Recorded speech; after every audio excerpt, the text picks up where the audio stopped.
Okay, so a podcast, SilentEgo, the soul of the entrepreneur. We have a very special guest today, Myra Lewin. Myra fundamentally is a specialist practitioner in Ayurvedic medicine and yoga. She has a very interesting background and fundamentally is incredibly well-travelled and well-voiced and versed from a humanity perspective. We're going to learn today about her business practice. I think it's pronounced Hale Pule. Is that correct? Hale Pule. Hale Pule, yeah? Hale Pule. Mm-hmm. Pule. Hale Pule. Mm-hmm. Okay, we've got that right. Okay. But for our listeners and viewers today, welcome, Myra. We've got some great lessons to learn around Ayurvedic medicines and ways of life. And I'm just so keen and I'm privileged to really have you on our podcast today because it's something personally I'm passionate about. I have a view in life. It's not what's done, it's how it's done. And I think that's a big subject today with what's going on in the world. So without going too deep into that, let's talk about your story. Because I think it's an amazing story. You've got a beautiful background, and I know you're in a great part of the world right now, Bali. So there is a little time difference there, which is great. I'm sure the weather's a little bit better than we've got here in the UK. But without further ado, Myra, welcome. And it's the big question, I'm afraid. Where did it all begin? Oh, well, yeah, I've been on the planet for a little while, so we won't go to too much detail. Yeah. But I did, I grew up in a scientific community in the southern part of the United States, and parents were immigrants, and so, science was really that was what life was about for us. And I started in the medical field, and spent some time there and realized that it wasn't quite right. It was everything I thought I wanted and it wasn't. And then and so I didn't really know what to do. And I went into, my brother said, why don't you get an MBA? And so I did.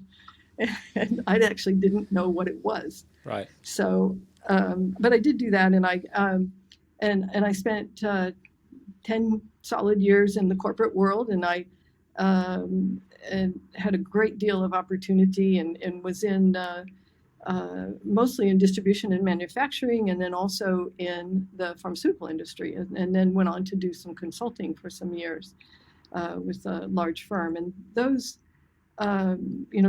years, sometimes we think we do things in life and then we wonder, how was I doing that? Now I've changed my mind. But actually, everything builds. And sometimes we're not really aware of that. Mm-hmm. But as I look at my life now, everything plays a role in it now. And so as that came forth in my life and it was pointed out to me, it really became obvious that I needed to, just to allow myself that space, because I was not, I was raised to, you got the job, you stayed in it for the rest of your life, and that was it. And so I just came to a point where I realized that I needed a change. It really just wasn't totally for me. And so at that time I was introduced to yoga, and I was introduced to Ayurveda, and I was introduced to meditation. Wow. And it was all so foreign to me. Oh my goodness. I couldn't, it was just a struggle in that. But it touched something inside of me. And so, some of it came a little bit slowly at first in that. But once I came to Ayurveda, and the word Ayurveda, means the science of living. Right. And it really helped my life to make sense. All of it. Not, I'm going to go work in this field, because I didn't think that at first at all. But it made my life make sense. And it was really because of that where it started. It started with meditation, but it helped me to see that life was about living. And, I had been so goal oriented on the outside, that I was always looking to get to the next endpoint. And so what I learned, and I started learning about myself, because they used to call me the talking head. Right. Because there was not a lot of connection, throughout my being, I could say. And so as I started to learn more about the science of living, I started living more. And then everything I did got richer and deeper and more fun, actually. So it's interesting that, isn't it? So you were self-assessing very early on in your life. This must have been quite a number of years ago. Is that right, Myra? You were sort of starting to think in a very different way. I mean, obviously I have a big, what kind of like the capitalistic environment actually bred for us and what it didn't do. And what you obviously had triggered quite early on in those environments, if you don't mind me saying, which are very goal-driven, very externally materialistic environments. And I'll come onto that word environment in a minute, because I think it was very clear you were starting to cultivate a new environment from your mind. You were starting to separate yourself from what wasn't serving you, or, which comes on to sensing, this doesn't feel right. And I'm now beginning to learn at a deeper level about myself and humanity, and sort of attaching yourself to some new realms of meditation, thought, and the like. So very interesting, because I was thinking today, obviously having listened to some of your work and read some of your material, that what should I title this? And it was go in to come out. And it was very interesting that you naturally started to go into yourself to discover a new layer of who you are and what you are. Mm-hmm. And I think this is important for our listeners. I think that we do become very attached to our external world in the way, that pardon the language, but capitalism has served. And we've all got in that trance-like state of it's just, this is the way it is. Well, in reality, depending on what reality you live in, there are different ways of expressing life. And it's clear that you obviously started to, think and feel and sense in a very, very different way, which I think is great. It did it really. I was doing everything that I thought I was supposed to do. Yeah. And at the same time, I was also being rebellious against those things and didn't even understand why. Yeah. And that's what happens, is that we do these things. They say, oh, okay, well, I do these things on the outside. I do this work because, and this is a big one. I do this work because I make this money so that I can then go do these other things. And that was something that I really had to take a long look at, because I realized that my attitude about it was never going to bring me any kind of sense of satisfaction, and that I really needed to take another look at it. And I thought, okay, I need to do this work because I want to do it, because I like these qualities about it, and these things about it, and really shift my perspective. And that was one of the big things that allowed me to make some changes, because otherwise I would have just kept doing this so that I could go do that, and rather than thinking of my life in the sum total. Yeah. And so that really required that I get to know myself, because I was just kind of marching along like a good little soldier. Mm. I think you become subservient to a system that, if you, at the early stage of your career particularly, and I think that's a blessing, because you've followed, pretty much your own path, and that could be as a bit of a rebel, but at the end of the day, you're not. You're just sensing what feels right for you and making decisions on that. And I think that's important to some of our listeners, that we can often be taken hostage within the environment we're in. And deep down that your heart's screaming to do something else, but you're failing to truly listen to it and follow your natural path. And I think that comes back to the Ayurvedic message, which is really about the science of life. We all subserve to money and corporate structure and all those wonderful kind of perceptions of rich trappings of life. But in the end, are they truly serving you? And I think the toxicity of money, and I'm not going down that route today, can be, it can serve as an antidepressant. But it's not serving you in the right way. So moving away from sort of what I would call a capitalistic value system from a humanity point of view is actually quite a smart move. And I think that you've obviously discovered the riches within you, and now you're practicing with your business and your writings, and obviously this podcast today is getting some simple messages out there that it doesn't have to be what it is, and it can be done. Life can be done in a very different way, and we all have it within us, which is important. I think just moving on to sort of some of our listeners today about Ayurvedic, the Ayurvedic way. It would be good to sort of give us some real principal insights of what this is from a practitioner's perspective. What does this mean, and what are the alternatives? Okay. Well, I think it's when I first came to Ayurveda, when it was first introduced to me, I thought it was too complicated. Yeah.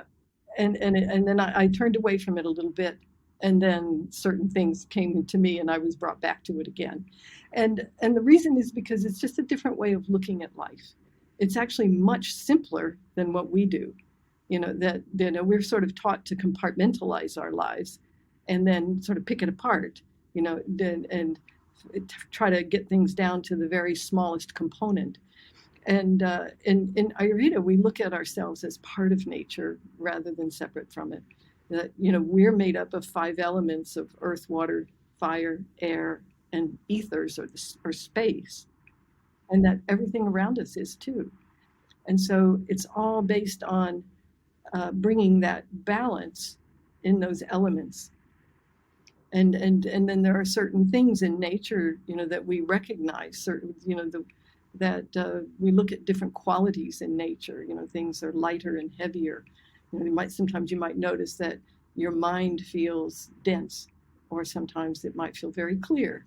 So there are all kinds of qualities. There are 20 of them that we recognize in nature, 10 pairs of opposites. So it actually goes down to that level. But these are really actually very simple concepts. And when we start looking at it that way, we start finding that our body and our mind can respond to that. And that it gives us the ability to touch the heart, so that we have a sense of that part of ourselves, and that it all works together. So that's the other thing, is that everything affects everything else. We've been taught to think about, I think I have a liver problem, or my knee hurts. Yeah, but if your knee hurts, frequently you need to look at how you're walking and standing, or how you're sitting, or whatever. And so so what Ayurveda asks us to do then is to get to know ourselves in just through these basic qualities. And then we can see, what am I doing that is affecting that? And what am I not doing that's having an effect? So, for example, we really look at everything from the inside out. And certainly the environment has a big effect, a very significant effect. But it's also, that environment includes what's going on inside of us. And that, we think of our mind as in our head, but perhaps the mind is all over the body. And that it's this sum total of our energy that makes up our experience of life, and how we experience how we experience our relationships, how we experience food, and our relationships with that. That's what we look at, because when we can make sometimes very simple adjustments in those kinds of things, our experience is very different. So I'm being a little bit high level there, but an example is a very simple example is we encourage people to chew their food. Mm. You know, I could tell incredible stories about this, but that people find their sleep is better when they chew their food because digesting it. But I think one of the things that's really fun that the listeners may really enjoy is to explore this notion of something called Agni, which is our digestive fire, our ability to digest food and life. And it's not separate. We give it two different words, but it's just Agni. It's like a campfire. And if I give it a little wood and some air and poke it, it goes. And if I throw sand on it, it smolders. Mm. And that's how it works inside of us. And so, if I'm doing things that are causing it to smolder, and then I'm having difficulty in my relationships, yeah, and I've been snacking all day long, for example, and that insults my Agni from that food perspective, but it also makes it hard for me to deal with life. And so we start to see how everything affects everything else. Yeah. And also that I mentioned about the chewing, and there's some very simple things like that, but that we need to realize that sometimes we want to blame the food, and we want to blame the company we're around or something like that, and we have difficulty digesting food, and it turns out it's in us. Yeah. It's an interesting subject, isn't it? I mean, it goes back to, for me personally, it's about sensing within yourself. You talk about the mind, and consuming, so the act of consuming. And obviously we live in a high consuming society that's out of balance. We're all, and I think we're in times now where people are genuinely starting to reflect on how can I design or redesign my life for a better existence. So I think simplicity is the new light, and I always believe that there's a cracking everything, and that's when the light gets in. And I'm beginning to feel that a lot of people right now, particularly over the last 12 months, are starting to deeply reflect upon how I can improve my life. And I think a way of life, and I think the science of the Ayurvedic way is a very good way to start by reading and learning about that key word, relationship with self, relationship with food, and new rituals and routines that you can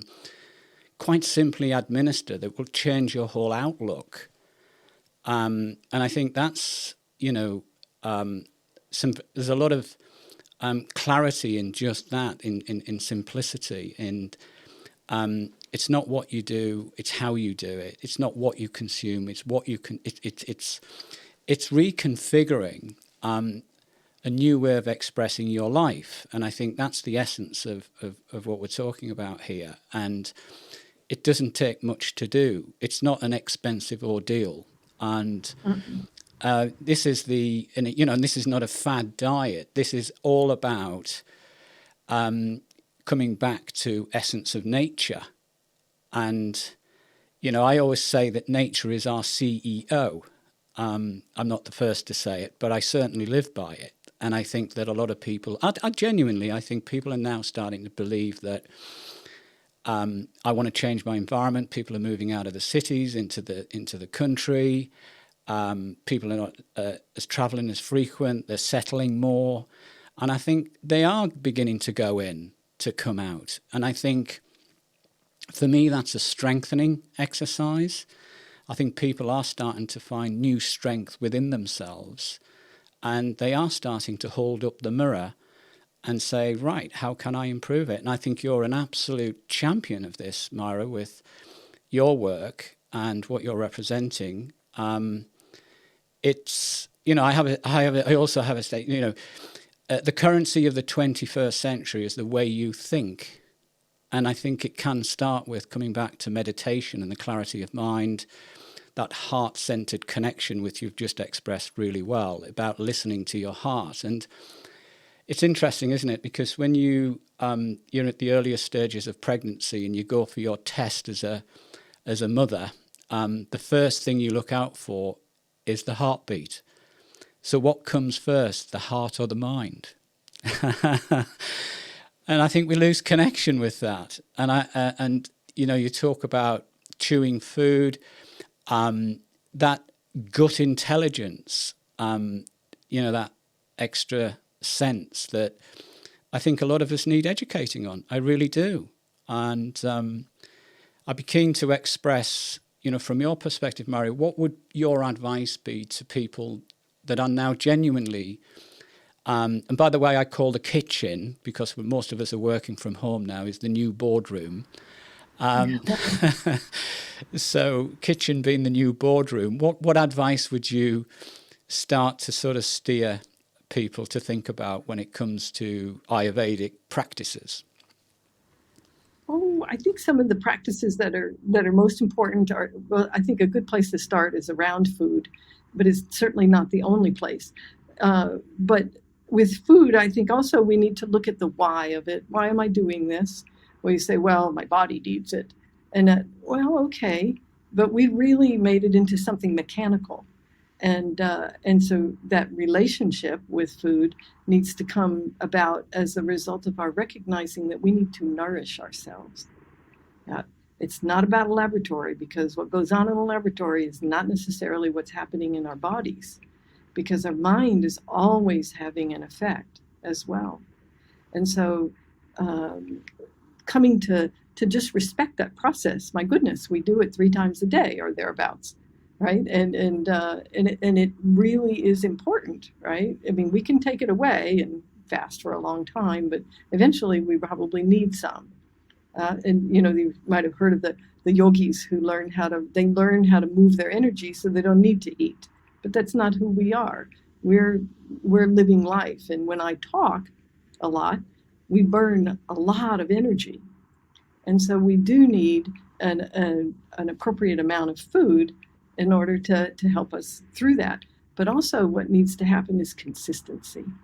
And that's something that a lot of people have gotten away from, or they think, oh, I'm not hungry, so I'm just going to not eat, or I don't eat and then I eat too much.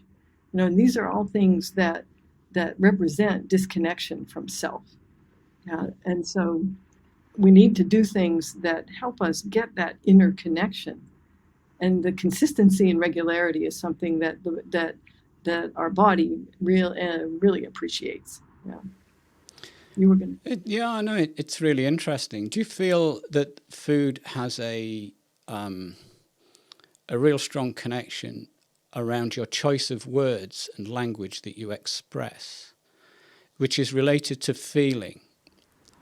Yeah, it does. It does. There's. We look at some aspects of nature, and there's Sanskrit names for them, and I'll give them, but just the word isn't as appropriate, isn't as important as the meaning. So there's something called tamas, and the tamas is something, it's darkness of life, right? We all have some darkness in us, and it's also our sleep. And then we have rajas, which is the activity of life, but it leads to disturbance, when there's too much of it or the wrong kind. And then there's sattva. And sattva it's balance and harmony. It is the light of our consciousness. So a great example of sattva is a newborn. There's that preciousness that's there. Even if the newborn isn't that healthy, there's still that specialness that's there, right? That energy. So we all have all 3 of those aspects in us and around us. And that's when we start to recognize when there's too much tamas, we get negative and lethargic and that. And this can be in the mind, and it also is the body, which of course then is affected by the food that we consume. And so the food has these qualities too. And if there's too much activity, right? So many of us have too much activity and too much intensity in that activity. And that leads us to tamas, right? What happens? We burn out, we get exhausted, and we end up in a darker place. And so we like to cultivate more sattva in life. And that's really what we're talking about when you're talking about, that it's going inside to come back out. It is. It's learning how to live life from the inside out. We say it's learning how to live your truth. And that's a discovery process for all of us on a day-to-day basis. But if I have myself pointed in that direction, I'm much more likely to have this happen than if I'm looking at life on the outside, thinking I've got to bring it in, or thinking that I've got to make something happen on the outside. Yeah. And this is something that, for me, was letting my business grow. For a number of years, I worked just myself and one assistant, and that was it. And I was very comfortable. But then I kept being pulled in a lot of message that you really need to let this grow. And so it's been something that it's a daily process. Yes. But it's requiring that I grow more inside, and that I'm doing things very differently than I did before. Being in, I was at an executive level in my corporate positions, and so it's very different now, and I've had to, especially working with a lot of younger people, I'm having to let go of my old ways of doing things. And that's what that going inside out, living from inside out is about. It's that, everything is changing. We all thought that, now we don't know what's going to happen tomorrow, but we actually never did. And that's part of what we need to realize from this. We can predict things and say, yeah, I've got a pretty good idea, or I have a plan. It's great, except that we also, right, then you also need to deal with what gets presented. And when we learn to come from inside, we can do that. It's interesting. It'd be good. I mean, if right now we're just talking a little bit about your business, because obviously our audience predominantly are business people, and they're running their businesses. And a big subject right now is wellness in the workplace, and from mentally and physically and spiritually. And I think our leaders are now challenged with more purpose, meaning, and a greater sense of good. So a lot of our leaders now are starting to, there was a big article that was written by Sony that the biggest issue Sony has on an international basis, the electronics manufacturer, is purpose and finding meaning in what we're looking to achieve. And I think we've all, over the last 50 years, in, the classic sort of capitalistic corporation, have been chasing numbers nobody ever wanted. And I think that realization is now becoming a reality. So from your business perspective, how, when you start to involve quite a number of people and lots of communication, finding your role within that, in how you kind of, pardon the language, but orchestrate, that must be quite interesting for you. And the other piece that I'm really keen to explore is anger. Because, from what I've picked up, anger can make you unhealthy. And, so just a little bit about your business there, but that, this is very interesting, because our a lot of the organizations out there that are going to be listening to this are looking for newness in how do I become more, well, put it this way, it's not about workforce anymore. It's about life force. So I think collective energy. We're seeing the death of job titles as an example. It's about bringing like-minded people together to work on the common good. And I'm convinced that must be what you have within your business practice yourself. So we'd be keen just to learn just a little bit about that, Myra, if that's helpful as a CEO mentor, but from a holistic perspective. Right. Yeah, because I started in business at the time, where there was the boss, and then you did what you did, and my early corporate jobs, I had to, could only wear certain color of shirts, and I had a certain color of suit. I was in a very conservative business, and so, as this started happening, I found myself going back into those kinds of patterns and realized, whoa, I can't do that. These are different people, and I have a lot of people who are in their 30s and some in their 20s even, and one of the reasons I was successful earlier in business in my life was because I did use that we'll say intuition, that I used. That I thought that the most important things were relationships. Yeah, our relation, not just our relationship with our customers and that, but our relationships with each other. I was highly criticized for it, but I was also successful with it.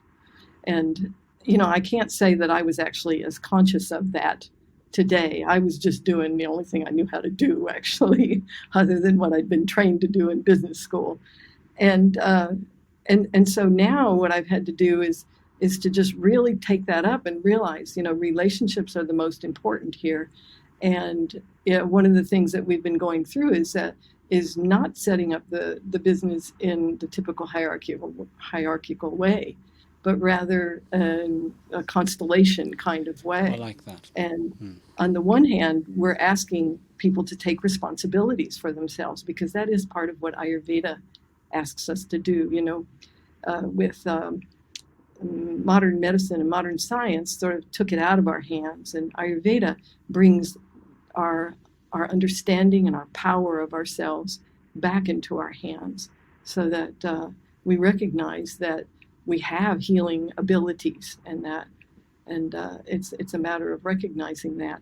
And so that brings me to the comment that you made, or the point that you brought up about anger, because anger was something that was very prominent in my life early on. And now I can realize, that as a child, that I got really angry. I didn't understand life the way I felt like I wanted to. And it made me sick. I was quite ill by the time I was 30 years old with rheumatoid arthritis, and, had deformity in a couple of years, very, very difficult years with that. And actually that's what brought me around to understand this healing capacity that we have through Ayurveda and yoga. And so seeing that now, one of the greatest things that goes on in our business is our satisfaction, and when people are getting results with themselves and people are feeling empowered. And so that's what I attempt to do with the folks that work with me, so that we all are growing and feeling empowered, but also need to be responsible for self and responsible for our relationships with each other, and learning and learning how to do that, and learning how to be open and honest. But also, like I said, that honesty really needs to be, where am I having a difficulty? And what do I need to do about that inside of myself? Yeah. Because anytime a relationship, right, there's two of us. There's always two parties. Yeah. And it's about the harmonization of great, of energy. And, I think that this is something that, as individuals and as businesses, dare I say it, I mean, firstly, the word business, it needs to evaporate, because who wants to be busyness? We've got to really sort of start to really, I suppose in some respects, change our language and, different metaphors to express how we really are. And I come back to life force versus workforce, toil. No, if we're in a purpose-driven environment, then, life can be a lot more harmonized. I think I'm beginning to detect that the Ayurvedic way is coming of age. I think that I genuinely think we're on the precipice of a new pandemic, and it isn't COVID-19. It's the Ayurvedic way. Once again, it's not what's done, it's how it's done. And I think that this is a very good reflection. And if it is science, then so be it. I think it's human nature in action, to be candid. So this is fascinating. And I think a lot of our listeners will take a lot from this, and also the that visit. And I think that's the message: is we need to pay ourselves a visit for the greater good. And some of your learnings and obviously your teachings now is sort of coming to light, which is fantastic. But if there's anything, I mean, stress is a big subject, and I don't go into too much detail about that. But I suppose in some respects, it's a lot of people right now, genuinely, I feel, and through my work over the last 25 years, they associate success with stress. There's a direct link. So if I'm not stressed, I'm not successful. And it's quite interesting. And I think water needs to be poured on that fire somewhere. And I know that's a bit of a harsh comment to make, but the reality of it is a lot of people do feel that, that I suppose what I'm trying to get to here is a little bit of learned helplessness. As we move away from this, what I call fear, fight, and competition in the world, to become more truth, trust, and collaboration. And I love that word, constellation. That really does glue it all together nicely. It's almost a cluster of like-minded people. And I'm talking like this is because this is for me, it's about it's the next generation or evolution of business and practice. And that word practice I use is really related to our inner art, which you managed to connect to very early on. And in some respects, I'll use the word lucky, but I don't think you were lucky. I just think that you were listening. And and you managed to tune in. So I think there's some key messages there, Myra. Would you agree that learning to listen to self at the level that we possibly need to get to would be a good steer? Yes, it is. It really is. Those things that softer voice that comes through with us is what we have to listen to, because often what happens is if you don't listen to it, then it'll really hit you hard. Something will stop you in your tracks, with what you are doing to get you to pay attention. And this is what we do to ourselves in life, you could say. And so that listening to that soft voice and doing that thing that you always wanted to do is really, really important. And one of the things that I hear many people, because I talk to many people about this kind of thing these days, and they say, oh, I've always wanted to and then, but I'm doing this. And it's like, well, it's okay that you're doing that, but what about, what are some possibilities? It's really about breaking out of our thinking that is, I'll say, our comfort zone, and it doesn't mean you have to be, do extreme things. I'm not suggesting extreme things, actually, but that we see, oh, I'm just sitting in my comfort zone about this, and I really just need to step into life, because, it's about living life. People say, there's a lot of people walking around saying, oh, I don't know what my purpose is. I don't know what my purpose is. Our purpose is to live life, and to find the ways that are best for us to do that. And we all have different skills, different interests. Thank goodness. We'd get really bored if we were all alike. But it's that we need our differences, and that we learn to understand and accept each other. And this is what challenges us to go inside, is to be able to accept those other folks even when they're very different than us. I think it's a very important point, and I'll, as we come to the final sort of part of our conversation today, one has been an absolute pleasure, but equally, I look at this, it's about bringing the sum of the parts together to play the right music, and I think that we all interlink. I look and reflect in my business, or practice, I should say, and this last 12 months, I've got to say personally, I've become more artistic in my expression because, we're in a renaissance, we're in a rebirth of our lives in respect of what's been going on, the good, the bad, the indifferent. But equally, I think the good, the bad, and the indifferent actually present choice. And I think that choice is stimulated with that, let's pay ourselves a visit. And how can we actually improve in the way that we actually express our lives? And I do believe it's beginning to take a grip. But coming back to just finally about music, and that's something that I've learned to listen to. I think that personally speaking, the fitter and healthier I get, and I do practice a lot of your advice, being candid, I feel that my instrument, my body, my mind, seems to be better tuned. So therefore, I seem to have a better vibration in the world, if that makes sense. So hence why we sat here today, because 18 months ago when the situation changed for us all, I decided to say, well, I'd like to bring this podcast to life called SilentEgo, and fundamentally talk to an audience about alternative ways of thinking. And today, Myra, here we are, just a little bit of time on. I'm practicing what I was thinking. So I think that's what we need to do more of.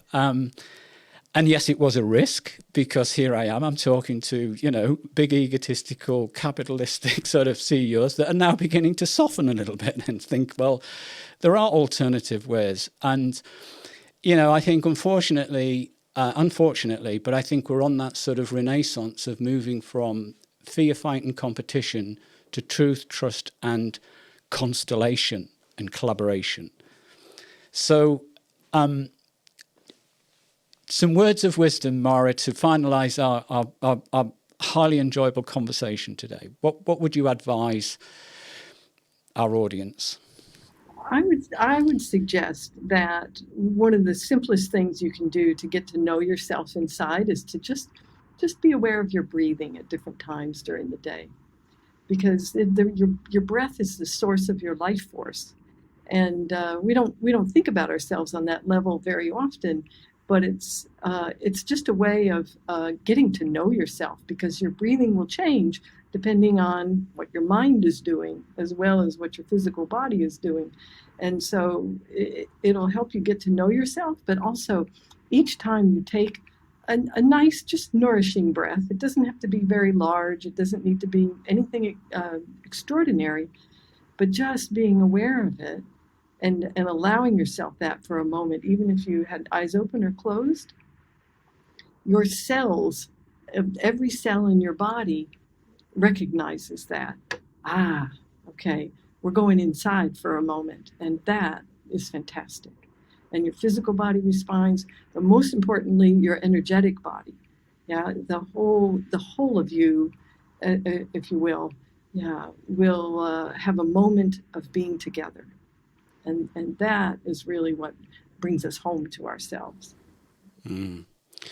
Well, Myra, I'd like to draw our conversation to a conclusion. I don't want to, because I think I could talk for about a week. But to our listeners and viewers, well, firstly, it's been a pleasure to have you on our podcast, Myra. Thank you. I think the message to our audience from us, home is where the heart is. And it's the classic, people ask me, where do you live? I'll say, you're looking at it. Me too. So that's the message, and that's fantastic. It's a pleasure, and I hopefully we'll meet again. I feel as though I've known you for 30 years, by the way. But I think it's amazing work that you're doing. And long may it continue. And yeah. Thank you. Brilliant. Yeah. And thank you for your advice and your words and pearls of wisdom.